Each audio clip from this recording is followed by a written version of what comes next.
Hare Krishna.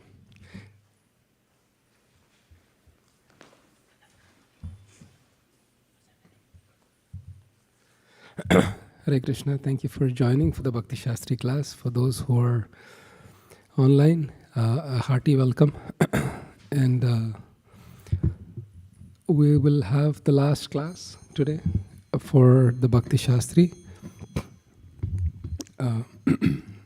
We'll do the second part. Hare Krishna Rupali Mataji. We'll do the second part of the 18th chapter.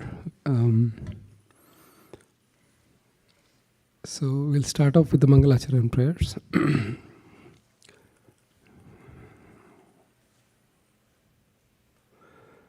Om Ajnanatimirandasya Jnananjana Shalakaya Chakshurunmilitam Yena Tasmai Shri Guruve Namaha Shri Chaitanya Manobhishtam Stapitam Yena Bhutale Swayam Rupa Kadamahyam Dadati Swapadantikam Vandeham Shri Guroho Shri Utapadakkamalam Shri Gurun Vaishnavamscha Shri Rupam Sagrajatam Sahagana Raghunathanvitam Tvam Sajivam Sadvaitam Savadhutam Parijana Sahitam Krishna Chaitanya Devam Shri Radha Krishna Padan Sahagana Lalita Shri Vishakhanvitamscha He Krishna Karuna Sindho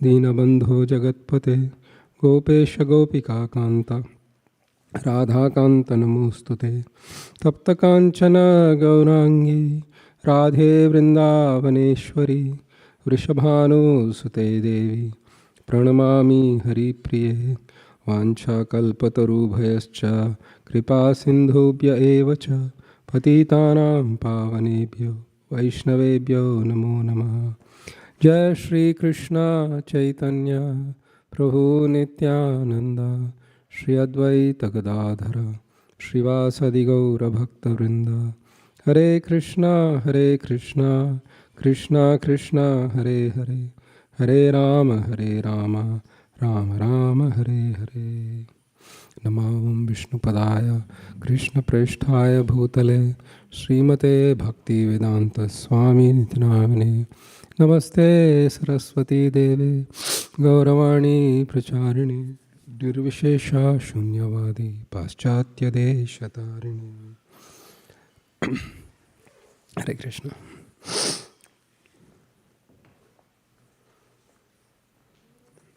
So we are on the 40th verse. We completed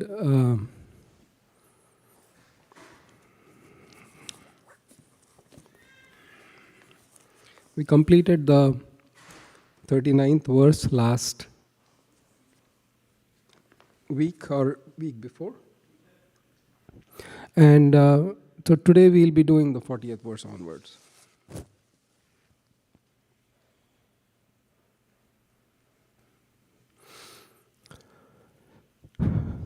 In the previous chapter, in the previous session, what we heard was Krishna talked about the different kinds of determination, happiness, and knowledge, and so on and so forth in different modes of material nature. He rounds off the conversation or the talk about that by mentioning the pervasivity of the modes of material nature, how pervasive they are. So kindly repeat after me. Na tad asti pritivyam va divi deveshu va punaha sattvam prakriti jair muktam yad ebhi syatribhir gunai. And then Akhil, and so on and so forth.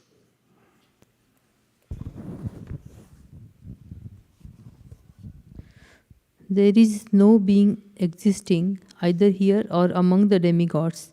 in the higher planetary systems, which is freed from these three modes born of material nature. So Krishna is very clear. It doesn't mean that because we have modes of material nature that are gross in this material world, so also in the higher planets they are also equally gross. It's not equally gross, but in higher planets the mode of goodness predominates a lot. In fact, it's on the Brahmaloka and the higher lokas, there is no mode of passion or mode of ignorance. It's pure mode of goodness, and not pure mode, like very high mode of goodness. So, but Krishna is saying neither of these devatas are exempt from that. And I truly welcome my god brother Balmukunda Prabhu. If don't know him, he's the one responsible for our homeworks that we send in Bhakti Sastri class. Hare Krishna. There we go. And Bhumi agrees. Text 41. Brahmana Kshatriya Brahmana Kshatriya Visham Shudranam cha parantapa Karmani pravibhaktani Svabhava prabhavair gunaihi.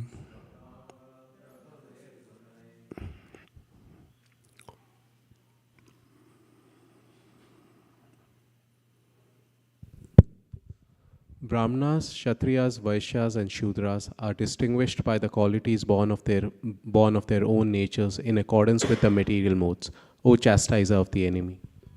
Thank you. So here, after telling about the modes of material nature, Krishna is saying how those modes affect us on a day-to-day work. And he says that Brahmanas, Kshatriyas, Vaishyas, and Shudras, they have their own modes and material nature. And Krishna is saying that if you are trapped in the modes of material nature, how do you obtain me, or how do you obtain success? Krishna defines these in the next few verses.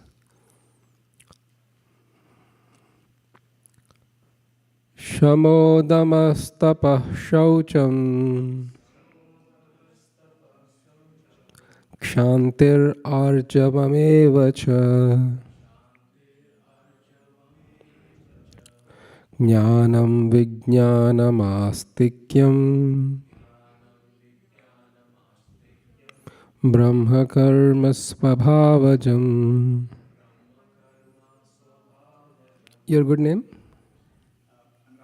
Rahul? Yeah, you can do the translation, and then we can ask Satya Sankalpa Prabhu, and then we can move online. Yeah, go for it. Peacefulness, self-control, austerity, purity, tolerance, honesty, knowledge, wisdom, and religiousness. These are the natural qualities by which the Brahmanas work. Thank you.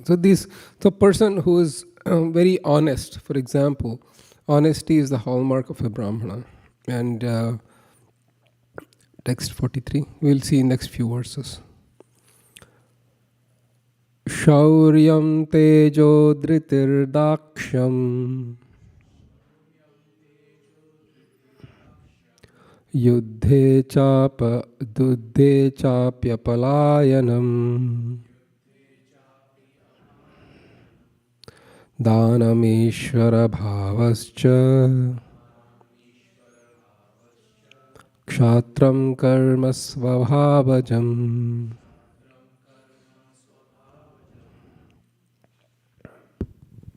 Heroism, power, determination, resourcefulness, courage in battle, generosity, and leadership are the natural qualities of work for the Kshatriyas. So we can see, if you have that kind of mentality, then you can be this. Text 44. Krishi goraksha vanijyam Vaishya karma svabhavajam Paricharyayatmakam karma Shudrasyapi svabhavajam. Online? Hare Krishna Prabhuji, Rajalata Devi Badasi. Mata, yes, you do it and then pass the baton to next person. Yeah, Thank you. sure Thank Prabhuji. you. Farming, cow protection and business are the natural work for the Vaisyas, and for the Sudras, there are labor and services to others. Next is Malati Mataji. Thank you. So here Krishna is saying that these are the qualities by which they work. In an ideal world, there is no question of competition. The competition that you see in the modern times, that all the people are just boxed into one academic straight jacket, and you come out at the other end, and whoever comes out well, and you just do what you have to do. It was not Krishna's original plan, because I was born with certain proclivities, certain inclinations from my previous life. I'm naturally attracted to certain work. Krishna is saying that find out and then implement it. This is a pretty debatable topic in modern Kali Yuga, but we will continue for a few more verses. And Krishna is saying that nothing is wrong. The problem is in India, what happened is that there was just an artificial imposition or artificial domination, first by Brahmana class saying that we are the most superior and we can dominate over others. And then Kshatriyas have the natural tendency, we are the kings, we need to dominate. Now it becomes Vaishyas, we are the dominant, because money is what's speaking all over the world. You can see how Krishna is saying that none of these classes are in themselves either inferior or superior. How is it so? Krishna will explain in next few verses. Sve sve karmanyabhirataha samsiddhim labate naraha swakarma nirata siddhim yata vindati tachrunu. Hare Krishna Prabhuji. Translation. By following his qualities of work, every man can become perfect. Now please hear from me how this can be done.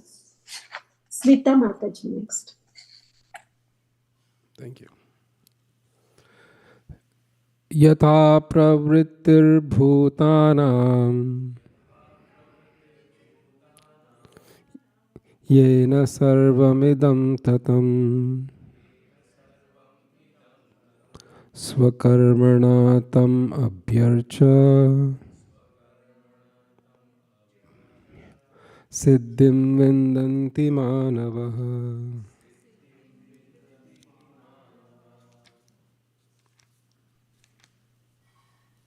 Hare Krishna Prabhu.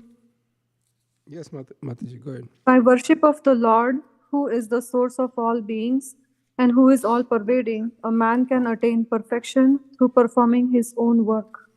Hare Krishna. Next is Aruna Chitra Mataji. Thank you. So in 46 verse, Krishna says that here is the key phrase he uses: by worship of the Lord, who is the source of all being and who is all pervading, one can attain perfection. So the key fundamental thing is, I will not mindlessly do my work, because work has to be done in connection with satisfying Krishna. My work should satisfy Krishna. And the very fact that I am sticking to my ordained work means that I am worshipping Vishnu through my work. And Krishna actually says, you stick to your work, even though you might not find it appealing. Let's see the next verse. Who is next in the online? Mata? Malti Mataji, did you say? Yeah, Aruna Chitra Mataji. Okay, thank you.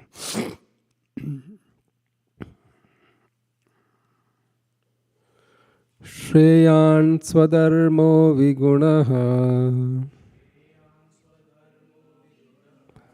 paradharmat svanutishtatat Swanuthishtita Swabhavaniyatam Karma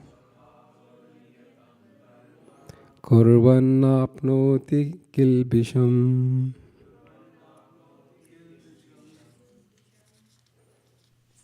It is better to engage in one's own occupation, even though one may perform it imperfectly, than to accept another occupation and perform it perfectly. Duties prescribed according to one's nature are never affected by sinful reactions. Thank you. Next is Devi Gaurangi Mataji. Thank you. So can we go back to the purport of 46?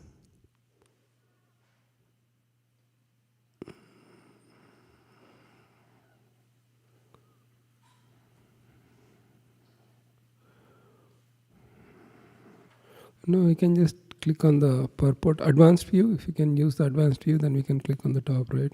Just the purport.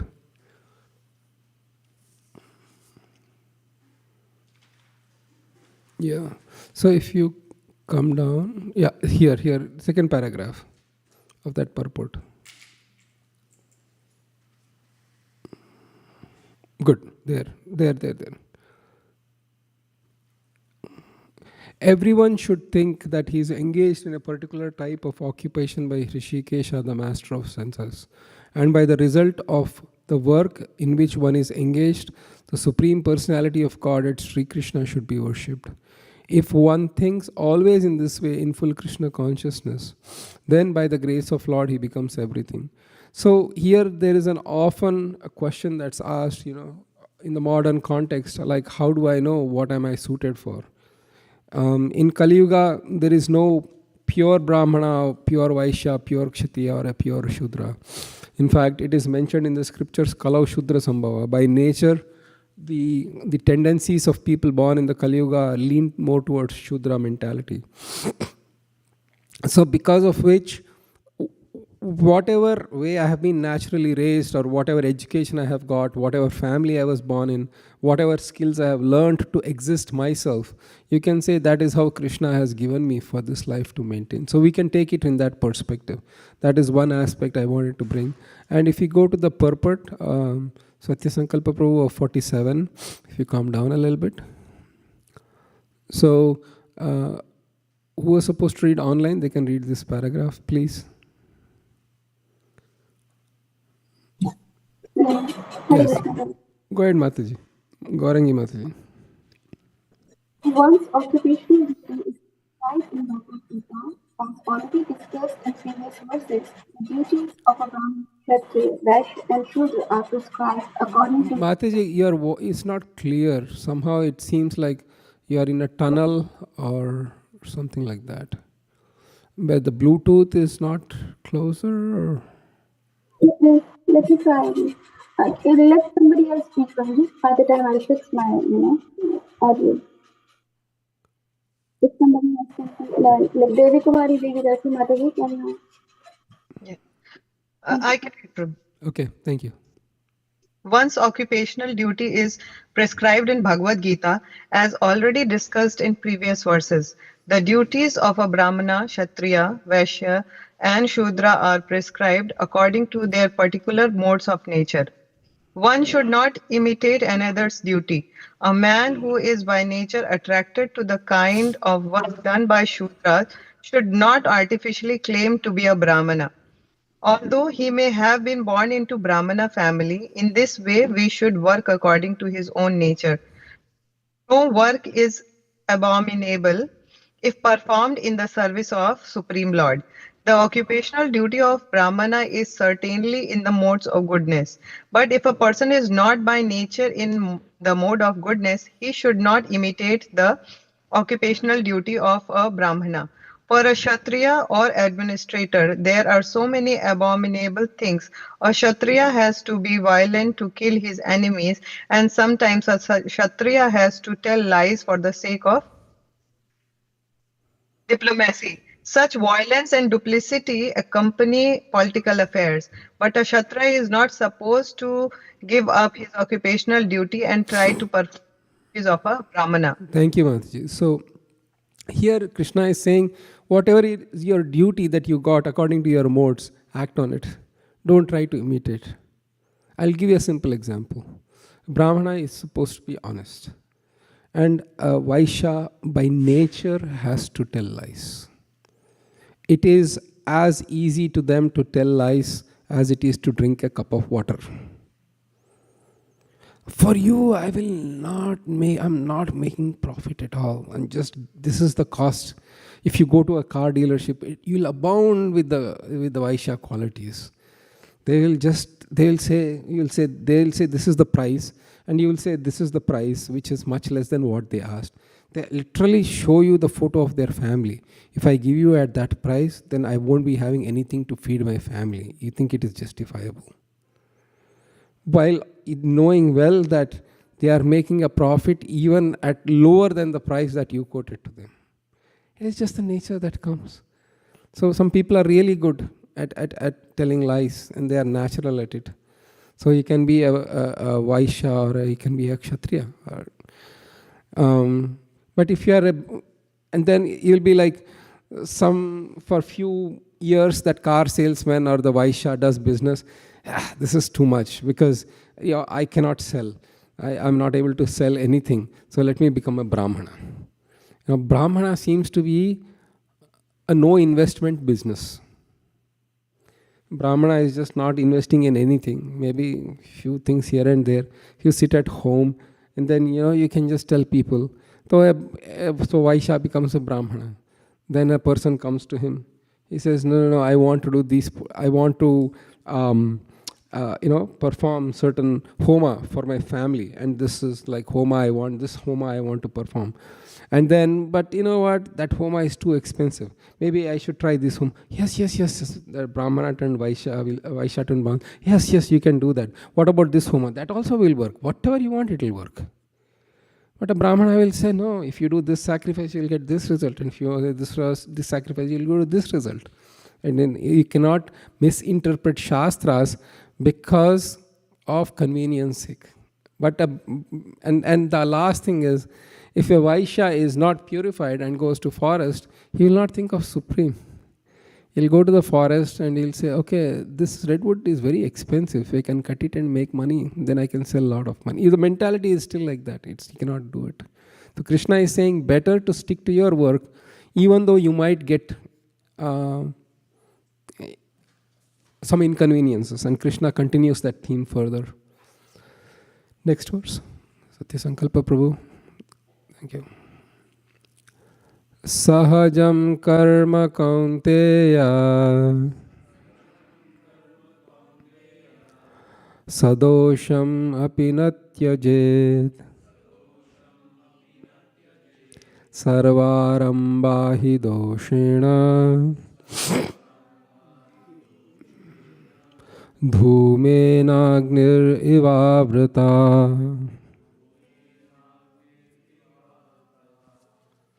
Online. Devi Gaurangi Mataji, your mic is set, your volume. Hare Krishna Prabhuji. Yes. Can you... Perfect. Looks awesome. Sounds awesome. Yeah. Translation. Every endeavor is covered by some fault, just as fire is covered by smoke. Therefore, one should not give up the work born of his nature, O son of Kunti, even if such work is full of fault. Hare Krishna. Hare Krishna. As I mentioned earlier, if a Brahmana gets attracted by a Vaishya's job, my God, look at them, they are making so much money. And right now, I'm having difficulty just to buy a new pair of clothes. Brahmanas, by nature, they don't have that kind of money. And Brahmana says, my God, look at these Vaishyas. They're having fine silk cloths and living in big house. I'm living in like a small, dilapidated house. Let me take the profession of a Vaishya. The problem with that is, I buy this bottle for $1 and then I try to sell it for $3. The customer, I'll sell it for $3, but I'm a Brahmana who became a newly minted Vaishya. The customer will come and say, so what is the price you paid for this? I can never say $3. I'll say $1 because I'm honest. That way what I'm doing is, if I'm being honest, then I'm bankrupting myself. Yes or yes? If I bought this for $1 and I'm trying to sell $3, but I'm a Brahmana mentality. Somebody says, hey, how much do you purchase this for? I have to lie. I have to say, for you, I just purchased this for $3. For you, I'm just giving it at $3. You have to come naturally and convincingly. For a Brahmana, it will be tough. So you'll bankrupt yourself. So Krishna is saying just stick to where you are. And that's where the destiny comes. Krishna is saying the work you have to do and result I will give. So, and every work is having fault. Prabhupada writes in the purport. For a Brahmana, at least not in the modern times, but in previous times, they used to have to kill animals. Because animal sacrifices, they had to literally kill animals as part of animal sacrifices. For a Kshatriya, it's very clear. In Bhagavad Gita, the whole idea of Arjuna having this unpleasant task of killing his own gurus and family members and relatives seems so abhorrent that he said to Krishna, I don't want to fight this battle. Because it was detesting. It was revolting actually to kill his own family. He said, I don't want to fight this battle. But Krishna said, no, you have your duty, you have to do. So Kshatriya's duty is diplomacy. And, conflict, even though everybody thinks it is cool and a lot of movies and shows show a lot of conflict and heroes releasing conflicts, in real life, nobody wants a conflict. Yes or yes? But Kshatriya means you have to face conflicts. Constantly there will be conflicts. And you have to be a part of it. And yuddhe chapya palayanam. He says that you cannot fight away from battlefield. You cannot run away from the battlefield. Yuddhe chapya palayanam. Apalayanam means not running away. That is the quality of a Kshatriya, to not run away from the battle. She raised her hand and then you. But you have the mic nearer, so logistically, okay. Whatever.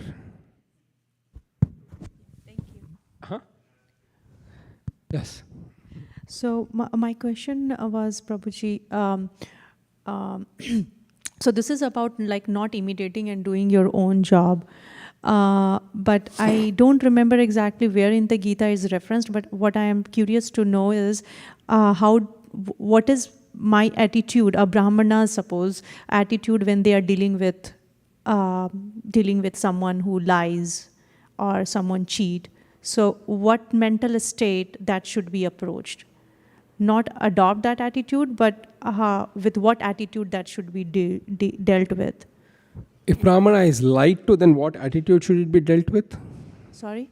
If a Brahmana is lied to, then how should Brahmana deal with that? Is that what you're saying? Yeah, like he's going to buy something and he knows that he's been cheated, or he said. So then what is the mental state of a Brahmana who is dealing with the people like that? It might have been some reference. If you can give me a reference, I can visit there as well. No, there are two or three references I can give. One reference is that usually Brahmanas don't like being lied to. They get really angry at it. Because Brahmanas are honest and they are well-wishers of all the people. And when they are very honestly tell from the heart, and when they are lied to, they really get angry. There were certain sages in Dwarka, and the children of Krishna, children and grandchildren of Krishna. So Samba dressed up as a young lady and as pregnant. He was male. They all wanted to play a joke on these sages, saying that, this is a young lady who is pregnant, so please tell, will she have a boy or a girl? And they were playing a joke on these sages. And the sages, they knew. They cursed that neither a male or a female will come from your womb, but a iron that will destroy your whole family. And they rushed back to the Ugrasena and others, and they related this story of how they tried to trick Brahmanas, and they were cursed. So this is Maushala Leela in Bhagavatam, if you want to take a look at it. So usually sages were never lied to in the previous times. Brahmanas were never lied to. They would get upset and angry. But in the modern context, again, who is a Brahmana and who is a Vaishya, it's really a very mixed bag. So we are like a grihast kind of person. So when we are dealing with the day-to-day life situation and we are manipulated or lied upon, and then what is the mental approach? I mean, angry is one, or confronting is one, but I don't know if that is an ultimate solution to that. What would be an ultimate solution? I mean, like, we do our due diligence, and in spite of that, then what can be done? You have to accept it. You have to act. So, but I'm not saying we should jump into everything, but at least do our due diligence. Make sure you do our research. There's only so much we can do. And after a stage, there is something called trust that we have to take. That person on trust. Akhil? Thank you.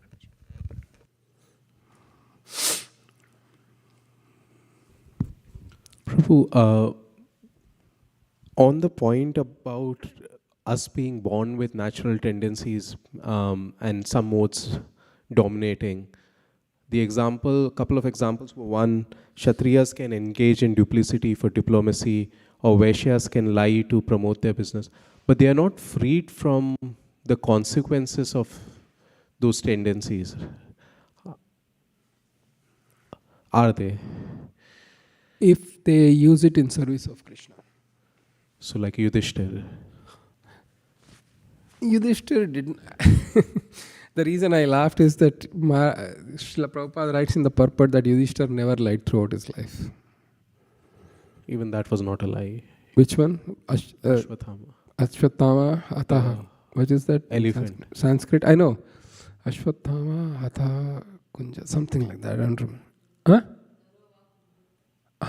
Something like that. I don't remember. That. Hare Krishna Prabhu. Naro Kunjo Hata Hata. That's what? Yes. Thank you. Hare Krishna. So, thank you, Mataji. That was, strictly speaking, there are multiple interpretations to that. One interpretation is that because he did it for Krishna, it is not a lie. First thing. Second thing is, he uttered mildly under his breath. Ashwatthama has died. Or he suppressed Ashwatthama, the elephant. He very soft. And then Ashwatthama, elephant, died. Ashwatthama, elephant, died. So he suppressed it. So in that sense, he didn't speak a lie. There are so many interpretations to that. Throughout his life, he never spoke a lie. And because he hesitated to follow the orders of Krishna, Mahabharata says that his chariot, because of his dharma, high dharma, his chariot wheels would never touch the ground. They would be like few inches off the ground.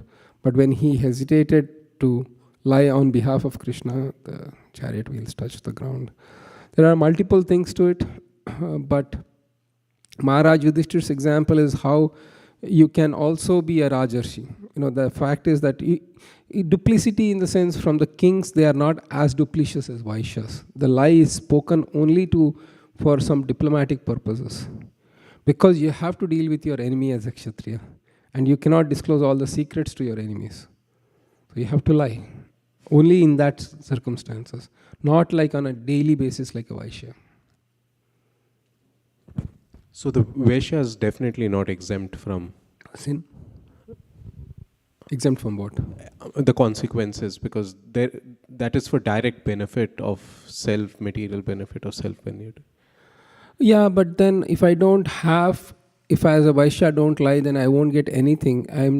I cannot offer the fruits. Here, Krishna is saying you can work or you can worship the Supreme through your work by offering the fruits. And those fruits, if it all depends on your consciousness. If I am doing my duty for Krishna and I have to lie, then it is an acceptable thing. For Arjuna, it was the same thing. He didn't want to kill, but he killed millions of soldiers. But he did it for Krishna, so there was no. In fact, if you hold on to that thought, in few more verses down the line, we will actually come to that point. It's a very fine, subtle point. This 18th chapter, we can spend a lot of time going over finer points. But you hold on to that thought and we'll come there. Yes, Mataji.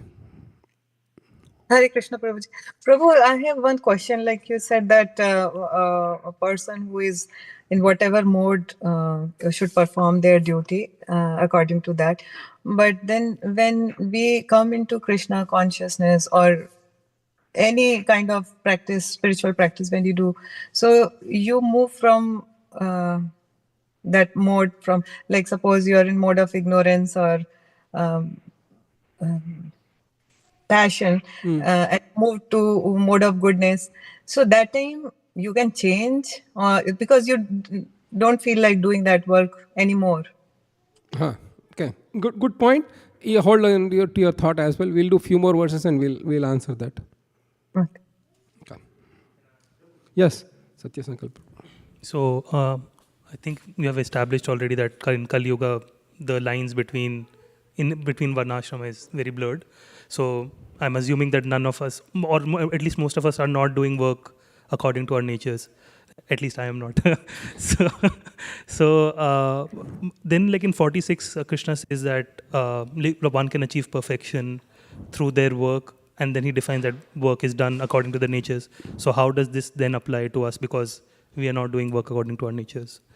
So that's why Srila Prabhupada writes in Kali Yuga, he subtly hints in the purports, whatever occupation you are doing now, think it is given to you by Krishna. And chant Hare Krishna on top of it. In Kali Yuga, because that is the reason why Bhakti Yoga is the only means in Kali Yuga. Now you are seeing the practical problems. I want to do karma, I want to do jnana. Where is the infrastructure for doing that? And more importantly, internal infrastructure, where is it? It is not there. So, my understanding, and I pondered over this question, is whatever work I have been given, a Shudra work right now that I am doing, and I have some mixed tendencies, use them in the service of the Lord to the best of your ability. But keep performing devotional service which transcends these modes of material nature. And we will come to that fine point when we do few more verses. All right.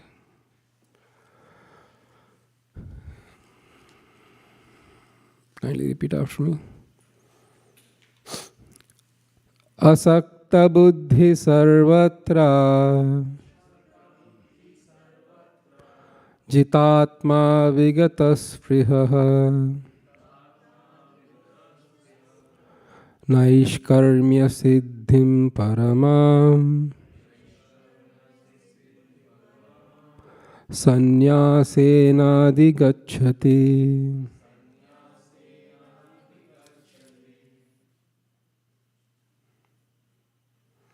Online, everybody is done? Rasa Purnama Mataji, you can go ahead. Hare Krishna.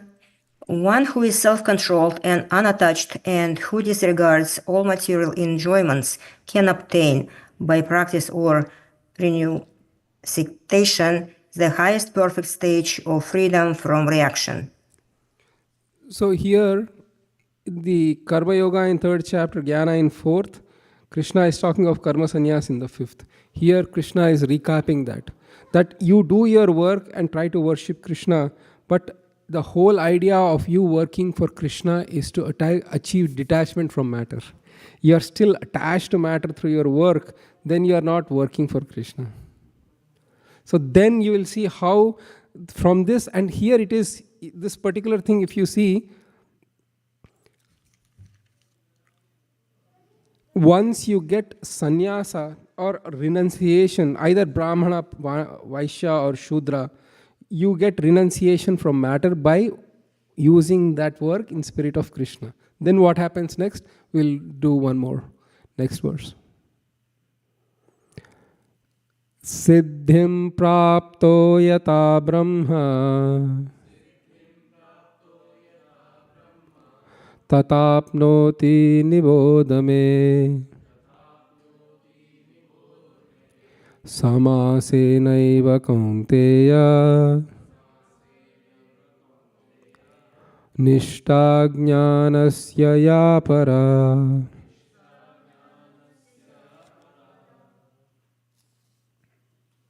Prabhu, I'll read. Yes. Translate. O son of Kunti, learn from me how one who has achieved this perfection can attain to the supreme perfectional stage, Brahman, the stage of highest knowledge, by acting in the way I shall now summarize. Thank you. So Krishna is saying, once you get sannyasa, now let me explain, because you detached yourself from matter, let me now explain how you can get Brahman by following what I have saying. So you can see how Karma Yoga now gradually gives to Gyan, and that way it can go. And because in the modern Kali Yuga, I don't have the Karma Yoga and the Jnana Yoga infrastructure, you better do your occupational duty to maintain your body, but perform Bhakti Yoga. And it comes to the same thing. And we'll round up that point in the next few verses, if you can do it. So for those who have, and Siddhim means that who have achieved perfection in Nishkam Karma Yoga, that person has to do these next set of activities if you want to achieve Brahman realization. Buddhya vishuddhaya yukto dhrityatmanam niyamya cha shabdadin vishayam styaktva ragadveshau vyudasya cha vivikta sevilaghvasi yata vakaya manasa dhyana yoga paro nityam vairagyam samupashritah ahankaram balam darpam kamam krodam parigraham vimuchya nirmama shanto brahma bhuyaya kalpate.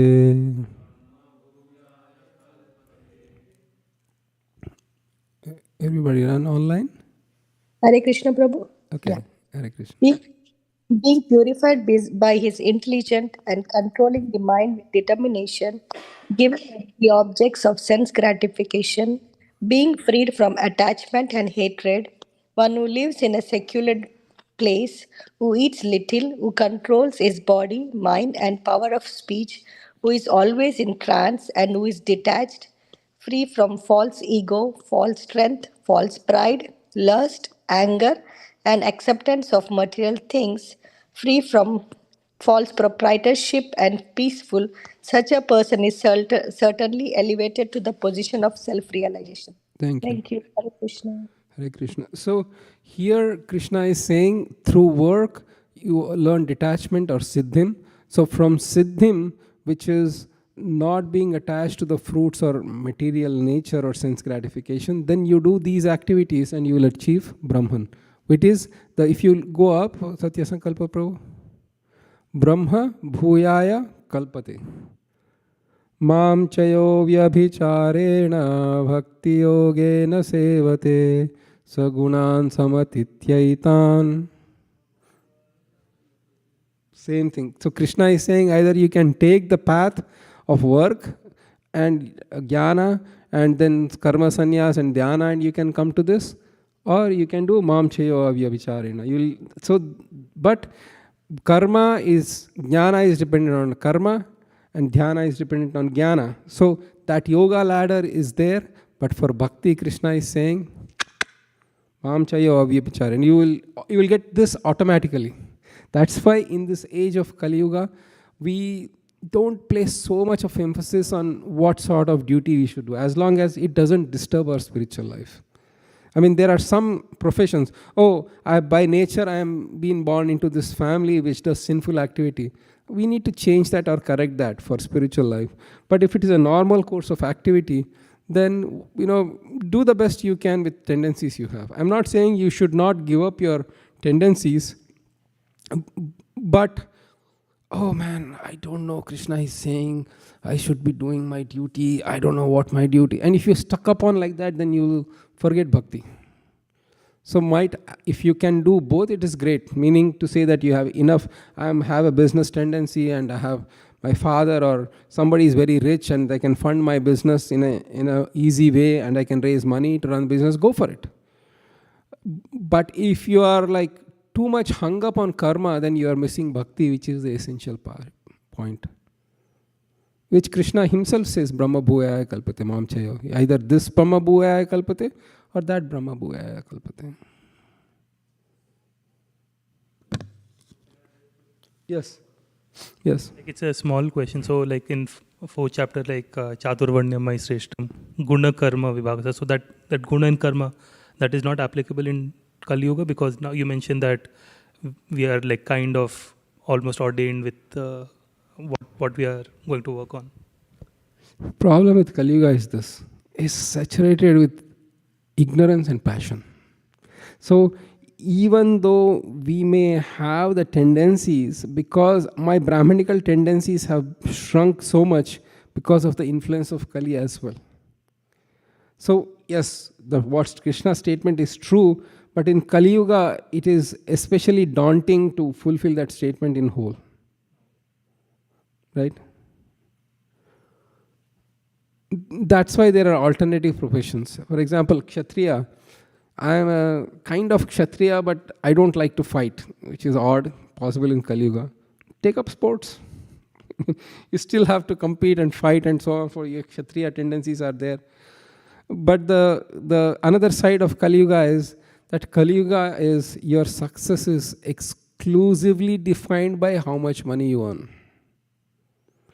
People cannot live, I mean, even though I would like to endure poverty, but the society pressure is so much and people, or the bills are so much that I may have to still work hard. And I might have to sacrifice my tendency. For example, how many places you have in India growing up, parents used to say, you want to be a sports person? There is no future in it. Who will give you a girl or a boy? Yes or yes? It's the same thing. So that fight of maintaining money and then maintaining your dharma, it's a very hard balance in Kali Yuga. In previous ages it was easy. A Brahmana never had to worry about getting money, because worst come worst case, he could always go to the king, and king would say very happily, give charity to Brahmanas. Or there were enough householders who were doing dharmic duties that they would need constantly Brahmanas, and they would be able to maintain their income. Vaishyas, it was not this kind of population. You would find some land, some forest, some krishi, goraksha, vanijam. You could, that were the things, not that Vaishya would become a venture capitalist, which is modern definition of a Vaishya. So you can see how everything is mixed up. Vaishya, nowadays, Vaishya technically means you are a farmer or a coward person. What sort of Vaishya? Look at me, businessman. Krishna is saying no. So because of this mixture of Kali Yuga, it's better to stick to the path of bhakti. That's the point I'm trying to make. And Krishna comes to that point as well. Next few verses. Laksh, you have a question? Yes. Let's take few questions. We have few more verses. Go ahead. I was thinking, why hasn't come one yet from you? Okay. Thank you so much, Prabhuji. So it's more of a clarification. So as you said, like about duties, so we cannot choose something we like, otherwise it would be like pleasing our senses. So duty is kind of a tapasya too. Even if you do not like, you have to like kind of a tapasya. So, and also like we were talking about lying, and so I think like please correct me if I'm wrong. So like lying is everything is fine if it is dovetailed to Krishna, like Rupa Goswami say yukta vairagya uchyate, not renouncing everything. Even a Brahmana who is not lying, who is totally being honest, but he's not sacrificing for Vishnu or Krishna, then it's a waste of time. So lying for a Vaishya is, or any other like Kshatriya fighting is fine. Everything is perfect if it is dovetailed to Krishna. That is it. Correct. That's it. Yeah. Thank you. Yes. Who is the Mata? Devi Kumari Mataji. Yes, Devi Kumari Mataji. Hare Krishna, Prabhuji. Prabhuji, again, one clarification I wanted for myself, that when we are assigned a particular duty or we are born in a particular mode, we perform that along when we do it along with bhakti, like for Vishnu, it's like a sacrifice we do. That though I'm not willing, but still I have to do it. And while doing it, we get purified, and we realize that there is no happiness in this also. And then we move to further position, or So, that. sorry, Mother, if you can rephrase the question a little bit. So you said, if I get something and then I'm not happy and move further, or? No, so basically, I'm doing my duty, and at the same time, I'm doing bhakti also. So I realized that eventually, why I wanted to do this, I wanted to get happiness out of it, because that's what the tendency is pushing. Get happiness out of your duty or bhakti yoga? So before it was not duty. Before I wanted to do it because it was my tendency. So, but when I'm doing bhakti, then with purification, there comes a realization that the kind of thing I was looking for in this activity is not there. The happiness which I was looking for is not there. Then I start doing it as a duty. So, but will there be a point where I'm allowed to renounce it, or? Yes, we can. But that has to be done under careful guidance and collaboration and communication with family and so on and so forth, and especially your spiritual mentors and everything. Because what happens is, when we do devotional service, and then we get this knowledge, everything in this world is, there is a perception, this world is dukkhalayam sashvatam, this body is just, useless bag of stool urine, why am I living? And you get some renunciation, which is good. But the problem is, if internally I'm not purified from matter, then that can become a premature renunciation. And we give up, but the tendency for the objects remains. So it has to be done on an individual basis, it has to be done on the family basis, on the temple community basis, and your guru. There are multiple levels of taking guidance before we say, I want to renounce my actions.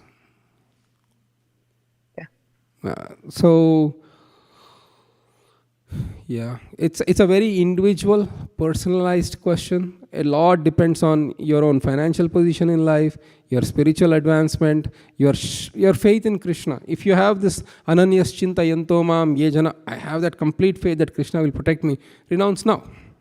But often than not, that takes some time, and it depends on one's spiritual advancement. Thank you, Prabhu. Yeah, thank you. Thank you. But I always, if you really want a true definition of when I should give up, one of the verses from Bhagavad Gita is the retirement verse. The retirement funds here is called 401k, but the retirement verse in Bhagavad Gita is 317. Third chapter, 17th verse. Yasyatma ratireva syad atma triptascha manavaha atmanyevacha santushtas tasya karyam na vidyate. He says that for one who is completely satiated by self, whose life is exclusively dedicated to the activities of self, for him there is no work. Till that point, once Krishna says you have to work. 317 for those who want to look up. Is that okay? Yeah. So basically, till we have questions, till the question arises, then you are not eligible to renounce. Yeah. It's a dicey question, as I said, very highly personalized, extremely personalized question. There is no universal answer to that. Okay. Thank you, Prabhu. It's very helpful. Thank you. I'll give one last example. A person is single. You have and he or she has a medical condition that requires a lot of money to maintain, so you may have to work. And it's a dicey. So as I said, it's a very, very highly personalized situation. Yeah. Thank you. Thank you. Okay, let's do. So once you get the Brahma Bhuya Kalpate, Krishna gives this famous verse. Kindly repeat after me. Brahma Bhuta Prasannatma न शोचति न काङ्क्षति समः सर्वेषु भूतेषु मद्भक्तिं लभते पराम्. Online everybody is done, right? All right.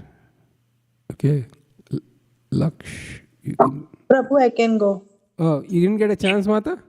No, Prabhu. Oh, please, then you should go, I insist. Sure. One who is thus transcendently situated at once realizes the supreme Brahman and becomes fully joyful. He never laments or desires to have anything. He is equally disposed towards every living entity. In that state, he attains pure devotional service unto me. Thank you. Because Krishna said, work siddhi. From work you get siddhi. From siddhi you get Brahma Bhuyaya Kalpate by following all the Vivittali, like giving up, eating little secluded place, Nirmamo Nirankara, giving up all that false ego. You will come to Brahma Bhuyaya Kalpate. Then what is Brahma Bhuyaya Kalpate? Na shochati na kankshati. You are in that position, neither you lament nor you desire. And the most important thing is samaha sarveshu bhuteshu. You see all the living entities equally. Then you will obtain my bhakti, pure devotional service. So when we are given bhakti directly, now we are given the adhikar of doing pure devotional service, we haven't, not we, most of the people must not have gone through that preliminary stages. That's why bhakti seems so like, it's too much, chanting is 16, 11 more rounds. I thought I had done almost for 12 rounds, but looks like I was counting in the wrong way. You see, all those thoughts come up because we haven't reached that, or I haven't reached the Brahma Bhuta stage yet, as Krishna is mentioning. And if you see Bhagavatam, for example, Shukadeva Goswami was already on that platform and he was immediately attracted to the beautiful pastimes of Krishna. So we should never give up the hope in bhakti. Yes, Rupali Mataji. So is this similar to Pandita Samadarshina? Yes. Thank you. Thank you.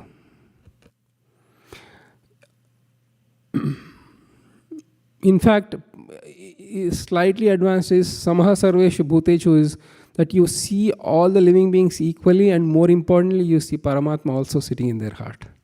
Yomam pashyati sarvatra sarvam chamai pashyati. Tasyaham na pranashyami sachaname sa na chame pranashyati. Something like that. All right. Next verse, please.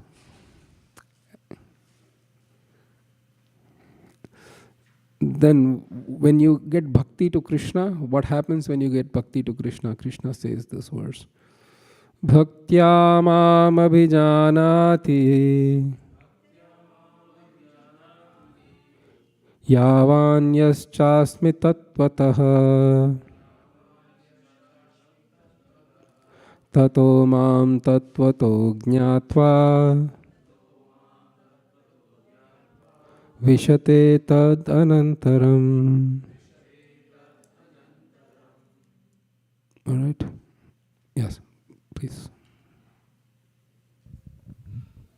One can understand me as I am, as the Supreme Personality of Godhead, only by devotional service.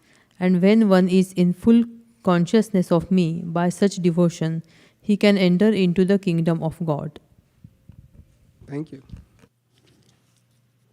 So that's why if ISKCON is kind of saying, hey, you guys are only doing bhakti, because Krishna is saying only through bhakti you can know me as I am.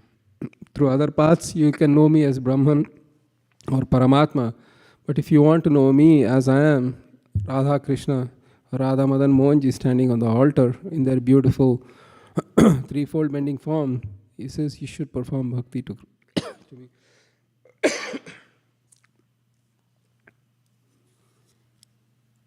Next verse. Sarva karmanyapi sada kurvano madvyapashrayah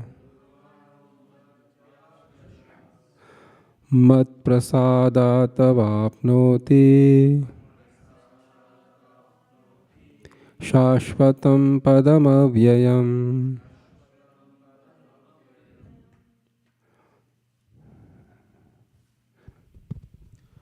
Though engaged in all kinds of activities, my pure devotee under my protection reaches the eternal and imperishable abode by my grace. So here, once you get pure devotional service to Krishna, then Krishna is saying, my devotees are under my grace. Then he is saying, they are under my control. And whatever activities they may perform in this world, they are guided by me. Till that point, as we discussed in the 18th chapter, there are 5 factors for the cause of action, and Krishna is one of them. But when you reach to the level of pure devotion, then Krishna becomes the only cause of one's action. Next verse, please. Chetasa sarva karmani Mayi sanyasya matparaha Buddhi yogam upashritya Matchittah satatam bhava.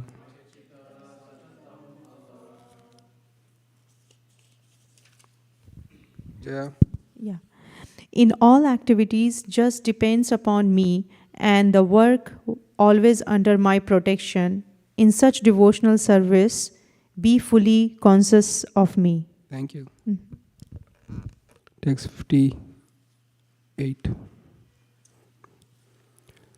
Macchitta sarva durgani mat prasadat tarishyasi ata chetvam ahankaran na shroshyasi vinangshasi.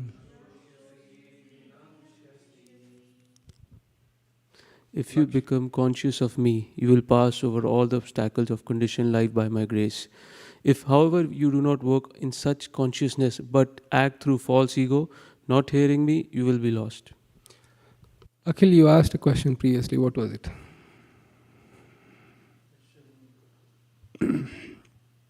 I said, hold the thought.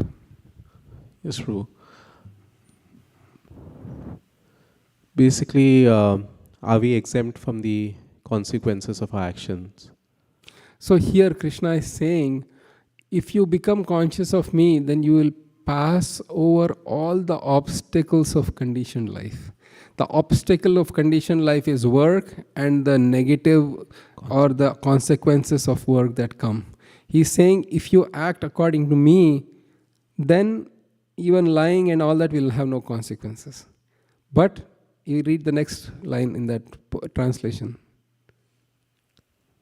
If, however, you do not work in such consciousness but act through false ego, not hearing me, you will be lost. Then consequences will come to you. It's a very fine line. But it's... So, because you said lies and everything, so a Kshatriya lies for his duty, eventually he still has to get siddhim or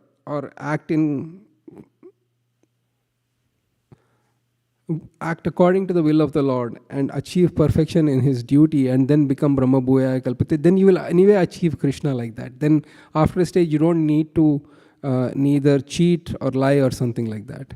But if you are doing it from your own false ego, then you are held responsible. As much as you are cheated and lied to, you will be, as much as you cheat and lie, you will be cheated and lied to. When I was first asked this, I was just thinking that it's a very fine line wherein you have to keep checking everything that you're doing, whether you are doing it in consciousness of Krishna or you're just making yourself believe that you're doing it in consciousness of Krishna and deriving some benefit out of it. But if you follow from what you're saying and from this verse, you don't have to be that circumspect in everything you do. You just follow devotional practice and automatically it will happen. And the moral integrity and values, dharma, whatever it is. Dharma can mean the work that sustains you, and also the principles, the religious principles. You can stick to those. I have certain set of principles that I learned, and that I'll use it. I mean, if we learned that greed or money attained in a illegal way can cause problems, then I will not get the money. I'll be sticking to that principle. So we have that dharmic principles, and acting with Krishna's grace or his representative's grace, then you need not be that circumspect for every small thing you say or do, or otherwise the world will become a very paralyzing place. I cannot act, I cannot be free. My mind seems to be so locked up in every which way that it becomes hard. To simplify again, I just try to I know I'm repeating myself, but from summarizing what you said, there is a value system of morals and maintaining integrity, and beyond that, just work with devotional principles. That's it. And that moral principles are most of the times they are taught. Most of the times we know them and we follow them, and that's why we are here, not at some different abominable place. So we have achieved a certain level of spiritual advancement, and the idea is that more we advance, the more freer we become. So we don't need to be so encumbered to that extent that it feels like the weight of a mountain every single day for every single act. So, thank you so much. Thank you. Next verse.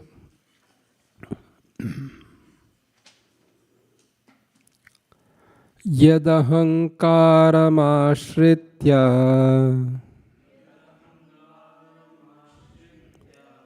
nayotsya iti manyase mityaisha vyavasayaste prakritistvam niyokshyasi.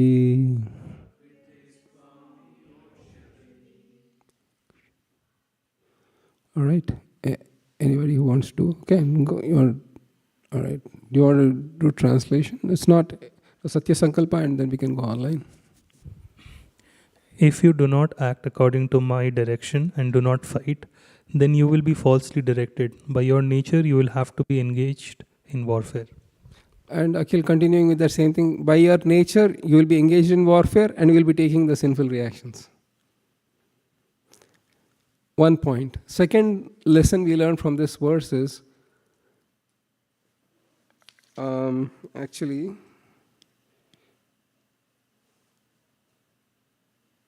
let's do one more verse and then we'll come. Swabhavajena kaunteya nibaddhasvena karmana kartum nechasi yanmohat karishyasya vashopita. Online, please. Hare Krishna. Under illusion, you are now declining to act according to my direction, but compelled by the work born of your own nature, you will act all the same, O son of Kunti. So Krishna is the knower of past, present and future. Vedaham samatitani vartamanani cha Arjuna bhavishyani cha bhutani mam tu vedana kaschana. He says in the 7th chapter, 25th verse. Here he says, Arjuna, even though you are refusing to act now, impelled of your own nature, you will again helplessly act. Is that verse saying this or not? So when Arjuna declined to fight the battle of Kurukshetra, Krishna just could have said, all right, Arjuna, like coach says in that major games, all right, time out, it's okay, don't fight. Let's wait for 2 hours, because Bhagavad Gita was spoken in 2 hours. Take a break for 2 hours. Krishna knows past, present and future. He knows Arjuna will anyway fight. Right now, somehow because of some weakness of heart, he is declined to fight, but in 2 hours he will fight. Correct? Yes or yes? Am I making logical sense? Why did he speak Gita then? He knows Arjuna will fight. Arjuna is just having a moment of weakness of heart. He's in his own words, he's saying he'll fight. Yes? Am I making logical sense? Why did he speak Gita then? It is waste of time because he knows Arjuna will fight. He spent 18 chapters speaking, convincing Arjuna. All the while he saying, I know you will fight anyway. Am I making sense? He is saying right now, but compelled by the work born of your own nature, you will act all the same, O son of. Why did he speak? He wasted the 18 chapters. Yes or yes?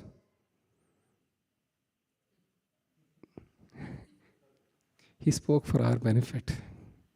Krishna, he put Arjuna in that situation so that Arjuna would ask these questions and Krishna would give us the beautiful Gita so that 5,000 years later we can take those words of Krishna and we can solve our problems like Arjuna did.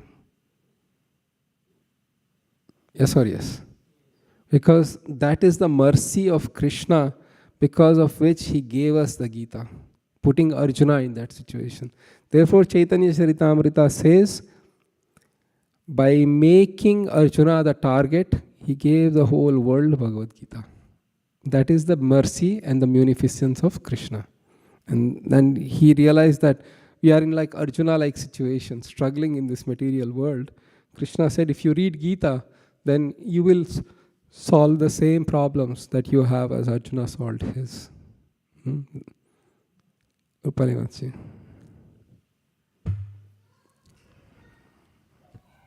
But is it also not true that after hearing this Bhagavad Gita, Arjuna's consciousness changed? Yes, it did. Because he would have fought otherwise because he is a Kshatriya. But fighting for his own, from the consciousness what he had before and now is very different. Exactly, because Krishna is saying, if you act with my guidance, you will cross over the nature of material world. If you act through false ego, you are lost. So, but Arjuna would have fought anyways. But his fighting wouldn't be for Krishna. His fighting would be for his own kingdom or for his own false ego. And that's a different set of fighting than fighting for Krishna. Yeah, to Krishna. Yeah, exactly. Exactly, that is for Krishna. Correct. All right. Yes, Laksh. Hare Krishna. Hare Krishna, thank you, Prabhuji. So, Prabhuji, before you told Pandita, Samadarshina, and similar verse we came across. So, I just wanted to ask that, like, suppose when we know about Krishna, we are new to this movement, and we come. Most of the devotees join like 90% plus 90% or plus out of distress. So we see everything happy around, beautiful deities, prasadam, devotees laughing, warmness. So we are excited. But as soon as we get some knowledge, we try, like our conditioned mind is so designed, so we try to do fault finding. Like, okay, he's not doing this, that. Although we may not speak or that, but in our mind, it comes. So, but an Uttam Adhikari, who is like, who sees Pandit, who's like, who sees the soul and who tries to find good in every bad thing as well. If somebody is not chanting, he even thought of chanting, he will say, oh wow, you're a great person, you even thought of chanting. Or even if somebody is a materialistic person, he would be not, he would think that, oh, he's an amazing, because after a few lives, he will be Krishna conscious for sure. So how we can shift this mindset to that, come to that mindset, like, practically? Familiarity breeds contempt mindset we need to change. Is that the question, bottom line? Yeah, like how we can come to that mindset, like where we see only good things, even in bad things. Practice. Seriously, there is. You just need to. You have the choice. In a married relationship, you can either see only faults or a mixed bag, or only good. Only good is also a problem, only bad is also a problem. As you advance in Krishna consciousness, one should have discrimination, but respect at the same time. Here is a simple thing.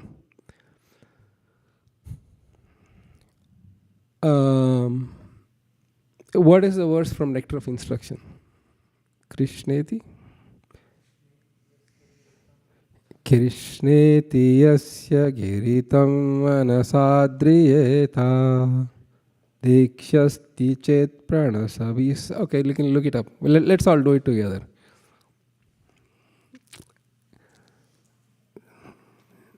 All right. Verse number 5. Thank you. Kindly we'll do it together. Try it.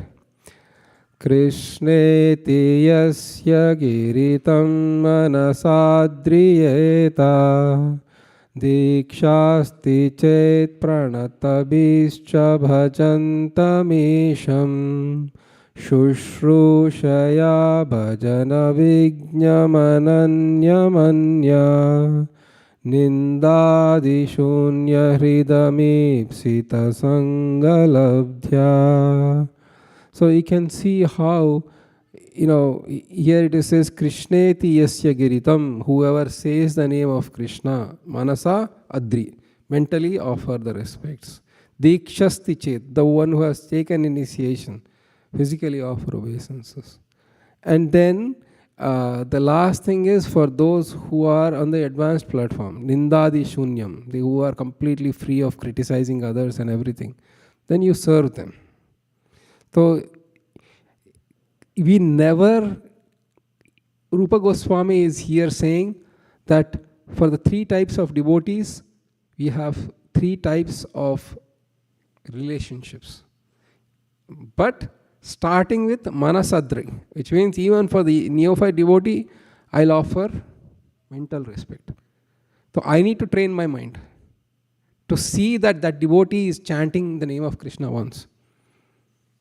Then I'll offer my mental respect to train my own mind. That Rupa Goswami is saying, I'm not making it up, Baba. So we discriminate, but respectful discrimination. You can't be blind like, oh, everybody is a pure devotee, everybody. And at the same time, oh, you're not a pure devotee, you're a loser. You can't be thinking, this is offensive. So you get the idea. You read this verse, Baba. Take some time. Read this verse. This is really helpful. Is that helpful? We have few more verses to cover, so you... Just a moment. Yeah. Yes, Prabhuji, that was helpful. I have read this verse, and yes, that is practically like mind offering, or but how we, like you said, train your mind. How we can train our mind by chanting like offenselessly, or what, like that our mind does not direct. Even if somebody is, of course, everyone is superior, like a higher devotee, or so the mind does not focus on the bad things. Rather, so how we can train our mind? Of course, we'll not act practically that way, but how to train our mind? Slow by slow. Brahma Samhita says it comes in slow degrees. What's that verse? Pramanais tad sadacharais tadabhyaser nirantaram bodhayan atmanatmanam bhakti-amaptam lavit. Brahma Samhita, can you look it up, please? Last few verses.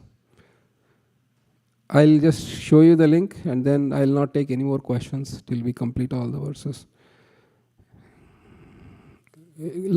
Go to last, almost last. Satya Sankalpa.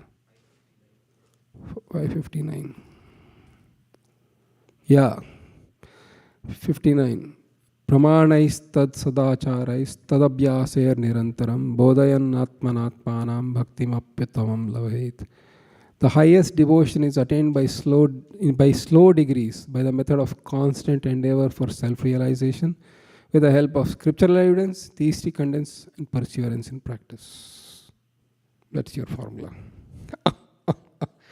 All right, we'll complete the rest, because I'm sure the devotees, everybody is waiting for not when we complete the last verse, but what is there in the exam. All right, kindly repeat after me. ईश्वरः सर्वभूतानां हृद्देशे अर्जुन तिष्ठति भ्रामयन् सर्वभूतानि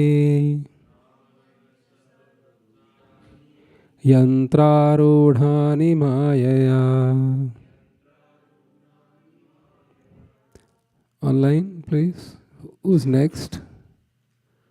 Hare Krishna, Prabhuji. Hare Krishna, yes. The Supreme Lord is situated in everyone's heart, O Arjuna, and is directing the wanderings of all living entities who are seated as on a machine made of material energy. Shri Gopi Ganesh Mataji is next. Thank you. Next verse. Tameva sharanam gaccha sarvabhavena bharata tat prasadat param shantim sthanam prapsyasi shashvatam.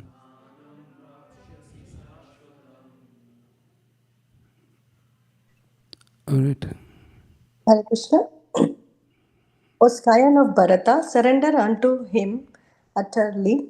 By his grace, you will attain transcendental peace and the supreme and eternal abode. Thank Hare you. Krishna. Thank Hare you. Krishna. Next verse. Iti te jnanamakyatam guhyat guhyataram maya vimshraitad aseshena yatha yathichasi tatha kuru.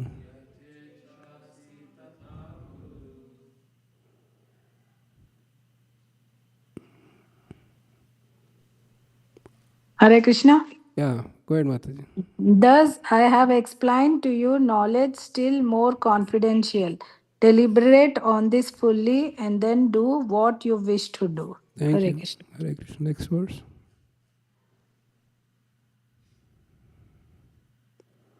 Sarvaguhyatamam bhuya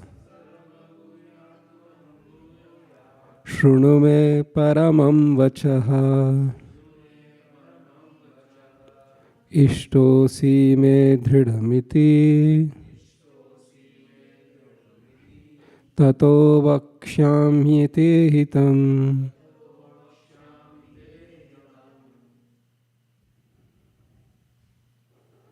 Methods online. Anybody leading, please tell the next person so that we can move through a little quickly. Thank you. Hare Krishna.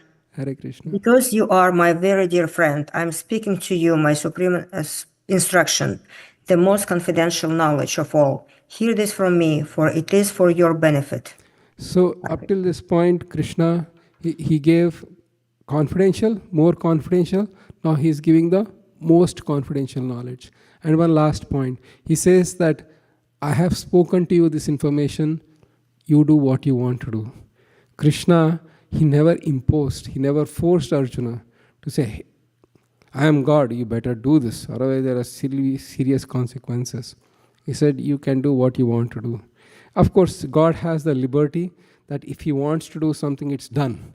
You just need to participate or not participate. But Krishna is so mindful of our independence and of our willingness to do. He says, I just told you, and it is supreme humility. God is speaking, and then he says, it's up to you. You want to do it or not do it. So that's the previous verse. And now the next few verses, Krishna talks of his most confidential instructions. Kindly repeat after me. Manmana bhava madbhakto madhyaji mam namaskuru mame vaishyasi satyam te pratijane priyosi me.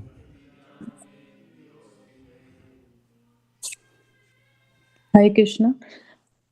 Always think of me, become my devotee, worship me, and offer your homage unto me. Thus you will come to me without fail. I promise you this because you are my very dear friend. Thank you. And if you learn one verse from Gita, one verse that tells you the essence of the whole Gita, one verse that is the key foundational point of Gita, one verse that is enough for you to know whole Gita is the next verse. Kindly repeat after me. Sarvadharman parityajya Mamekam sharanam vraja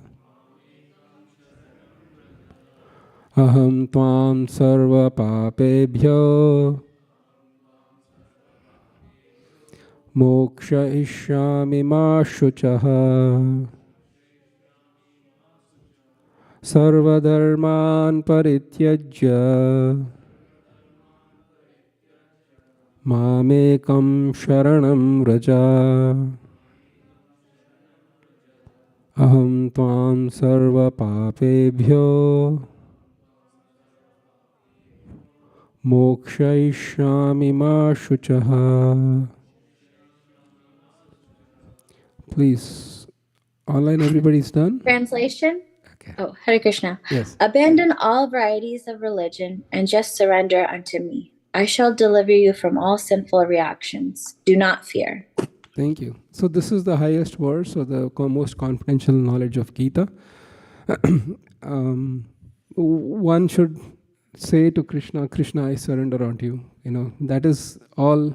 And from that, Krishna is saying, I'm going to take charge. And you should act in the spirit of surrender, not just I say once and then do whatever I need to do. But it's the most confidential instruction of Gita. I'll take questions last. Yes. Next few verses, please. Please read the purport. It's a very beautiful purport. Idam te na tapaskaya na bhaktaya kadachana na chashrushrushave vachyam na chamamyo vyasuyati.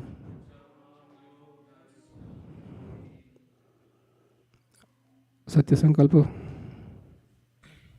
This confidential knowledge may never be explained to those who are not austere or devoted or engaged in devotional service, nor to one who is envious of me. Thank you. Next verse. Ya idam paramam guhyam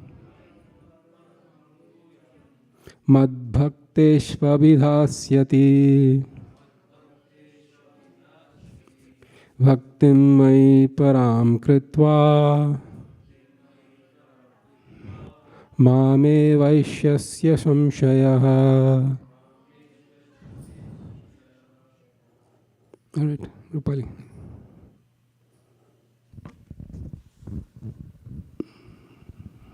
For one who explains this supreme secret to the devotees, pure devotional service is guaranteed, and at the end he will come back to me. Thank you. Next verse. Na chatasman manusheshu kaschin me priyakritamaha bhavita na cha me tasman anya priyataro bhuvi. Akhil.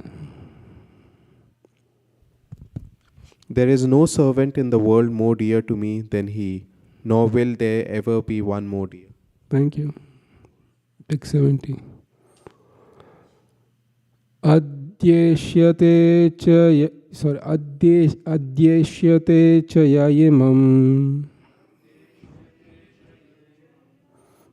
dharmyam samvadamavayoh Jnana tenaham ishtasyamiti me matihi.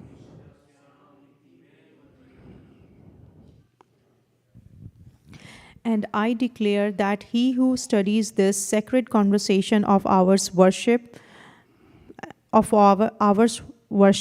me by his intelligence. Thank you. Anybody in the back you want to read, you can. Kindly repeat after me. Shraddhavan anusuyascha shrunuyad api yo naraha sopi muktah shubhalokan prapnuyat punya karmanam.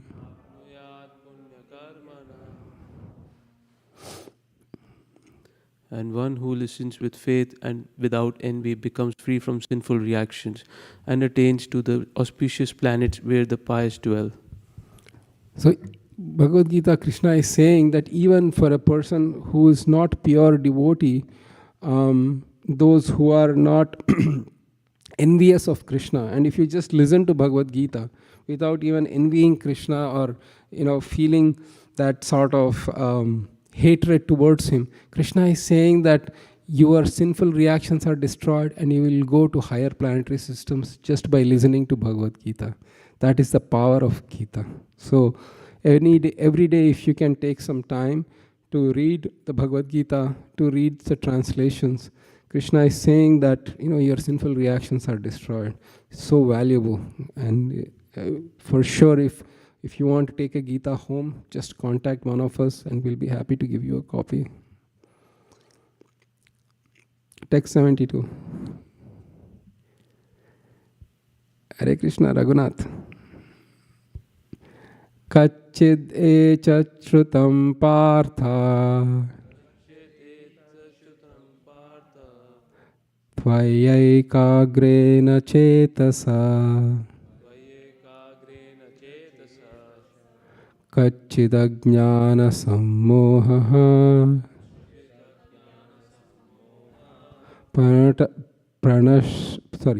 pranashtaschet dhananjaya. O son of Pritha, O conqueror of wealth, have you heard this with an attentive mind? And are your ignorance and illusion now dispelled? Thank you. You want to read the translation for the next? Next, you read. Please read. All right. Next verse, please. Arjuna uvacha nashto moha smritir labdha tvat prasadan mayachyuta stitosmi gata sandehaha karishye vachanam tava.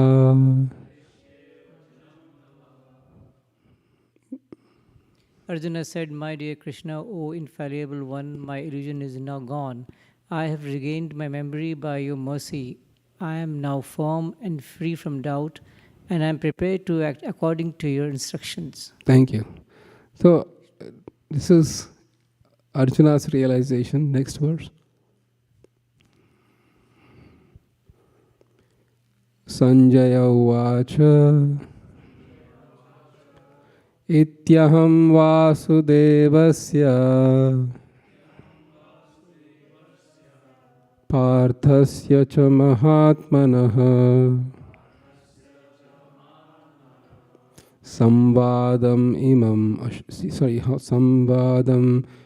ashrausham adbhutam romaharshanam. Sanjaya said, Thus have I heard the conversation of two great souls, Krishna and Arjuna, and so wonderful is that message that my hair is standing on end. Hare Krishna. Hare Krishna. You want to read? You want to give it a shot? It's fine. Okay, give it to Rupali Mathji or somebody else. Or Akhil. Thank you. The message. Yeah, you can give the mic. Thank you. Vyasa Vyasa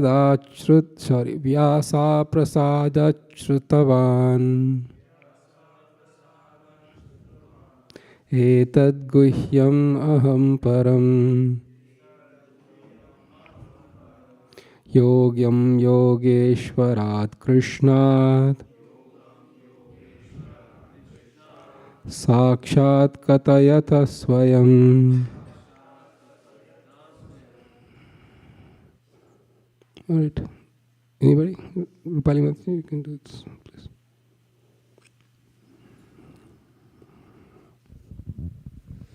By the mercy of Vyasa, I have heard these most confidential talks directly from the master of all mysticism, Krishna, who was speaking personally to Arjuna.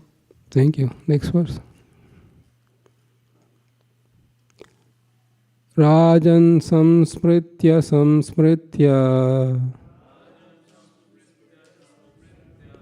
samvadam imam adbhutam keshavarjunayo punyam hrishyami cha muhurmuhu. O king, as I repeatedly recall the wondrous and holy dialogue between Krishna and Arjuna, I take pleasure, being thrilled at every moment. Thank you. Next verse. Tatcha samsmritya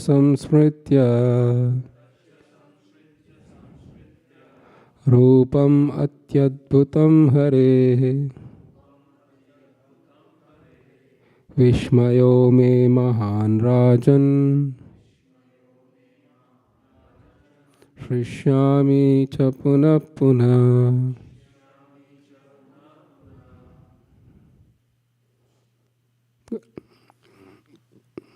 O king, as I remember the wonderful form of Lord Krishna, I am struck with wonder more and more, and I rejoice again and again. Thank you. Yatra yogeshwarah Krishna Yatra partho dhanurdharaha Tatra shrir vijayo bhutir Dhruvani tirmatir mama. I'll read this. Wherever there is Krishna, the master of all mystics, and wherever there is Arjuna, the supreme archer, there will also certainly be opulence, victory, extraordinary power, and morality. That is my opinion. Thus concludes the last verse of the 18th chapter. Congratulations for completing yet another semester. We'll be doing, I think we are completing Bhagavad Gita for the fourth time here as a part of the Bhakti Sastri class. And exam dates will be announced. The exam format is pretty simple. We have 70 marks for exam, 30 marks for the homework. Homework is already submitted. Exam will have essay questions. We'll have short answers, fill in the blanks, true or false, match the columns, and verses for memorization. So it should be roughly about 2 to 2.5 hours for those who are online. We will be sending you instructions on how to take the exam.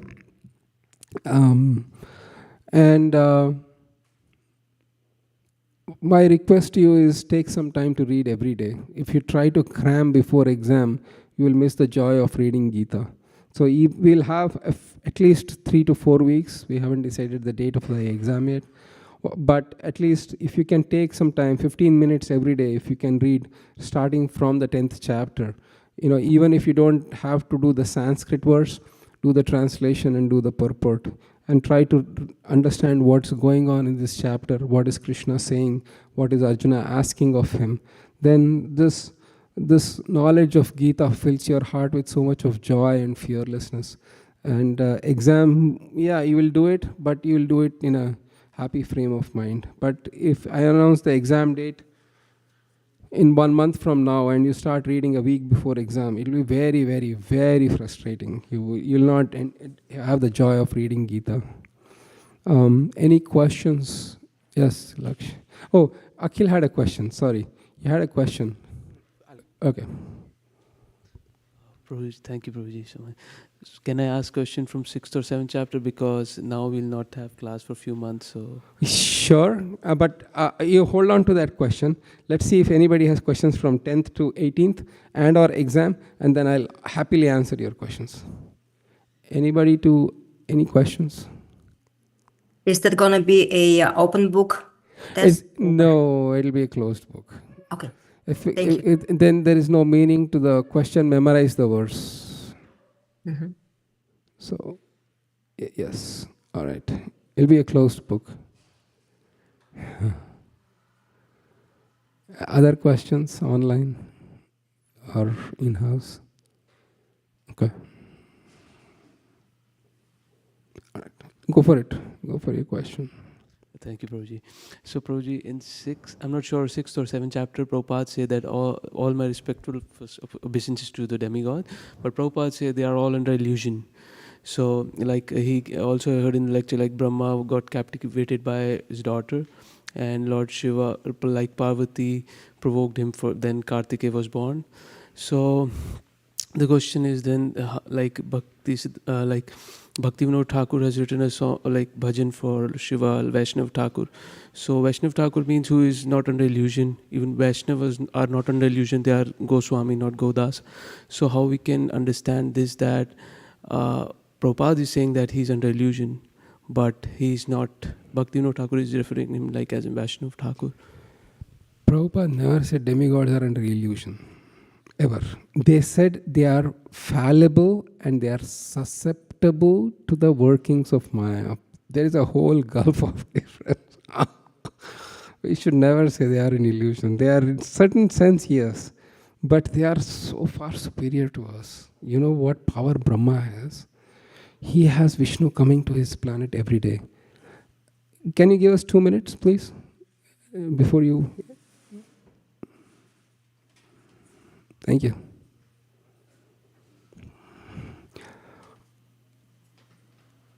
Brahma has Vishnu coming every day. He gives his darshan on his planet and he eats.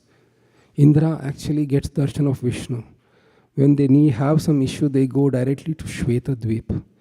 Brahma can see the entire workings of this universe. He is such a powerful person, we can't even imagine. Imagine to the extent that when the same example you got up when Brahma was slightly captivated by his daughter, a few sages laughed and they became the sons of Kalanemi because they laughed at Brahma. So see the power of Brahma.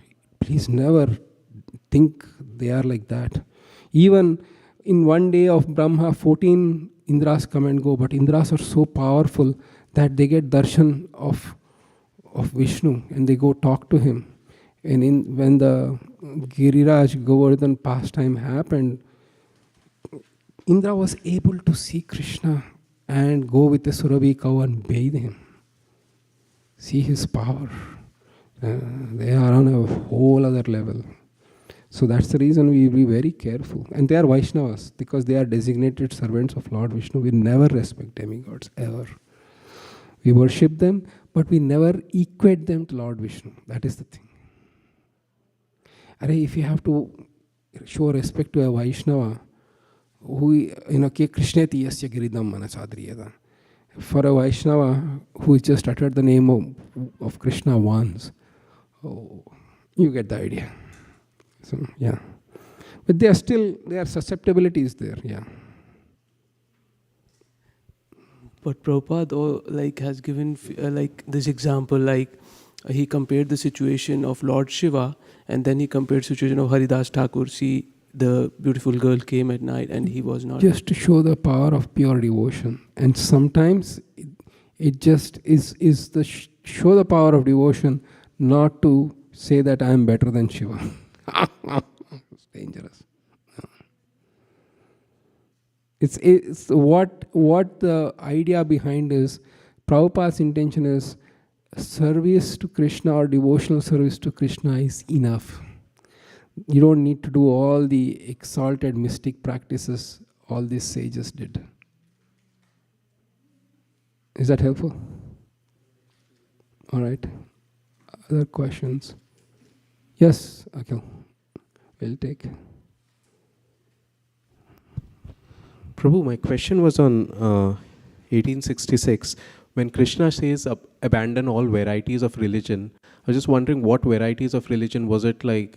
Are the injunctions of the Vedas? Okay. Yes. Because in the second chapter he says, Traigunya Vishaya Veda Nistraigunyo Bhavarjuna. Nirdvando Nitya Sattvastvo Niryoga Kshema Atma. And he says that these Vedas deal with the three modes of material nature, rise above them. So don't get, because in the human life, when we are born in the human form, we are obligated. We are obligated to our forefathers, we are obligated to devatas, we are obligated to sages, we are obligated to so many people because of whom we survive in this world. When I'm a child, how can I survive on my own if I'm an infant? If my parents don't take care of me, I will not even survive for a week because I owe them. And then the devatas give me light, rain, grains, I owe them. The rishis give me knowledge by which I'm able to perform sacrifices to me, I owe them. So like that I owe to so many people. But if you completely take shelter of Krishna, then you don't owe anything. Can we pull up Devarshi Bhutapta, 11th chapter, 11th canto? I don't remember. Sorry? Thank you so much. There is our Pandit. 11.542.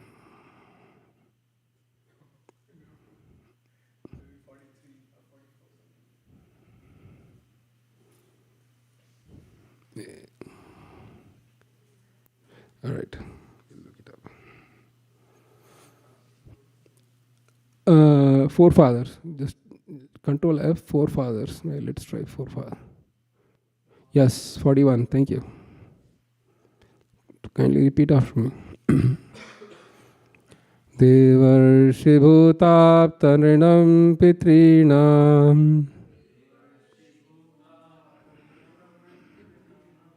न किंकरो नायं ऋणी च राजन्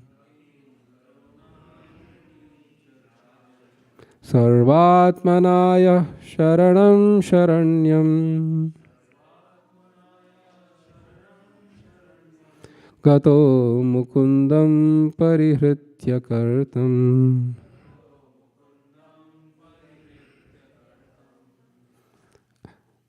Translation. Satya Sankalpa. Just.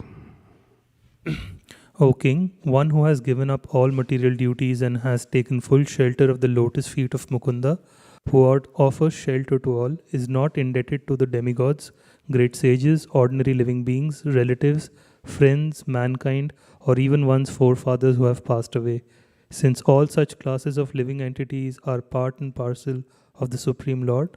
One who has surrendered to the Lord's service has no need to serve such persons separately. All right. Anything else? Yes. So, Prabhuji, just took a screenshot just to clarify it more. So, 7.15, page 362, Bhagavad Gita, in his purport, Prabhupada say that although Brahma and Shiva are greatly elevated and are almost on the level of Vishnu, it is not possible for such incarnation of Rajaguna and Tamaguna to release the conditioned soul from the clutches of Maya. In other words, both Brahma and Shiva are also under the influence of Maya. Only Vishnu is the master of Maya. Yeah, as I said, they are susceptible to Maya, but they are not controllers of Maya like Vishnu. It doesn't mean they are illusioned like us. Right? A human being is so grossly illusioned in Kali Yuga, they know nothing compared to these demigods. Right? Brahma has not become influenced like us. So and Krishna himself says in the 18th chapter we read before you came that there is no being in the in the higher or lower planetary systems who are not under the influence of 1840. Write down. That's what we discussed in the first verse. He said there is no devatas either in the higher or lower planetary systems who are not influenced by the modes of material nature. It's there on the screen. Laksh. So they are under the modes of material nature, but doesn't mean they are in Maya. Maya means they are aware that Krishna is the Lord. They haven't forgotten. Sometimes they forget. Susceptibility, as I said. Indra sometimes think, I am the Lord. Who is this Krishna? Let me go and destroy Vrindavan. Just sometimes they fall under that, but most of the times they are elevated souls.